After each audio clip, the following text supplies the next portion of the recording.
शुरू करती हूँ अल्लाह के पाक नाम से जो बड़ा मेहरबान और निहायत रहम करने वाला है। अस्सलाम वालेकुम दोस्तों, मेरे चैनल में खुशामदीद।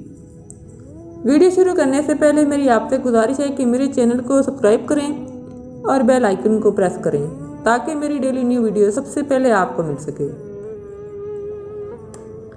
चलते हैं वीडियो की तरफ। गरीब की लड़की। एक दोस्त कहने लगा कि मेरा रिश्ता हो गया है, मगर मैंने वो रिश्ता तोड़ दिया है।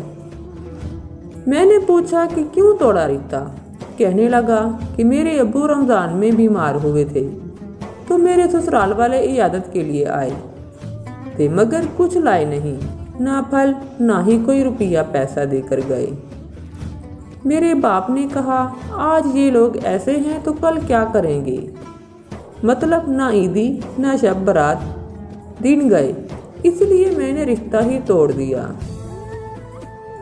मगर मैंने कहा कि यार ये बताओ कि इस लड़के के घर वालों के हालात कैसे थे।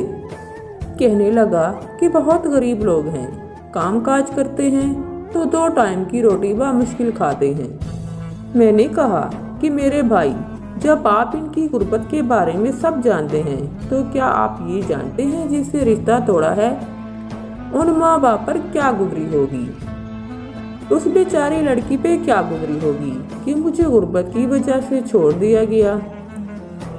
यार मेरे अब्बू कहते हैं कि अब रिश्ता अमीर घराने में कराऊंगा, जो जहेज शब बरात ईद सब दे सके, जो तुम्हें कारोबार सेट करवा सके। मैं मुस्कराया और दिल ही दिल में सोचने लगा कि तुम्हारे अब्बू कहते हैं या तुम्हारा दिल कहता है। जाओ यार, जो अपने जोर बाजू पर यकीन न कर सके वो दोस्त तो क्या इंसान कहलाने के लायक भी नहीं। आज अगर बेटी वालों का रिश्ता टूट जाए तो लोग तरह तरह की बातें करते हैं कि शायद इनकी बेटी में कोई खामी है। अगर बेटी वालों का रिश्ता टूट जाए तो वो फख्र से कहता है यार मुझे पसंद नहीं थी, मैंने छोड़ दिया। खुदारा बेटी वालों पे ऐसा जुल्म ना करें।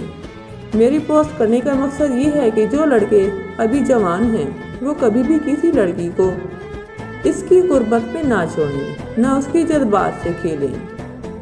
ये औरत ही वो हस्ती है जो हमें दुनिया में लाई, और ये औरत ही वो हस्ती है जिसके कदमों से हमें जन्नत मिलेगी। बस रूप बदल लेती है माँ का, बीवी का, बहन का, मगर होती तो औरत ही है ना। अगर मेरी वीडियो आपको पसंद आई हो तो इसको लाइक और अपने तमाम दोस्तों के साथ लाजमी शेयर करें। मिलते हैं अगली वीडियो में। अपना बहुत सारा ख्याल रखिएगा। अल्लाह हाफिज़।